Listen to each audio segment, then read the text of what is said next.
یہ ایک افواہ پھیلائی جا رہی ہے کہ جو پی ٹی آئی کے نامزد امیدوار ہیں منتخب ہونے کے بعد وہ کسی اور پارٹی میں چلے جائیں گے کیونکہ ان کی حیثیت آزاد ممبر کی ہوگی. یہ بالکل سراسر غلط بات ہے. دیکھیے جس کسی نے اپنے نامینیشن پیپر میں یہ کہا کہ وہ پی ٹی آئی کا ممبر ہے, پی ٹی آئی کا امیدوار ہے, میں یہ کہتا ہوں کہ وہ منتخب ہو کر بھی پی ٹی آئی ہی کا امیدوار رہے گا, اس کی حیثیت آزاد نہیں ہوگی. اور اس کے لیے ہم عدالت میں بھی جائیں گے, عدالت سے ہم فیصلہ بھی لیں گے. الیکشن کمیشن کا یہ کہنا کہ ہم آزاد ہیں بالکل غلط ہے. میں نے اپنے نامینیشن پیپر پہ لکھا ہے میں پی ٹی آئی کا امیدوار ہوں. میں نے اپنا ٹکٹ جو پی ٹی آئی نے جاری کیا وہ آر او کے پاس جمع کرایا ہے. کس طرح کوئی مجھے آزاد کہہ سکتا ہے؟ لیکن اس کے باوجود میں یہ کہتا ہوں کہ ہم سب امیدواروں کو آپ سب کے سامنے پیش ہو کر قرآن پاک پہ حلف لینا چاہیے کہ ہم عمران خان اور پی ٹی آئی کے وفادار نہیں.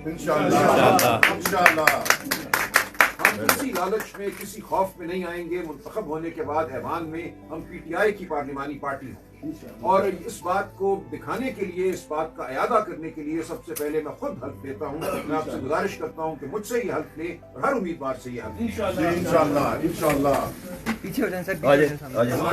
نہیں ٹھیک ہے جی. میں قرآن پاک پہ ہاتھ رکھ کے خدا تعالیٰ کو حاضر ناظر جان کے یہ عہد کرتا ہوں کہ منتخب ہونے کی صورت میں ہر حال میں پی ٹی آئی کا وفادار رہوں گا, عمران خان کا وفادار رہوں گا. پارلیمنٹ کے اندر میں پی ٹی آئی کی پارلیمانی پارٹی کا ممبر رہوں گا. تصور بھی نہیں کر سکتا کہ عمران خان اور پی ٹی آئی سے میں غداری کروں کسی اور طرف جاؤں.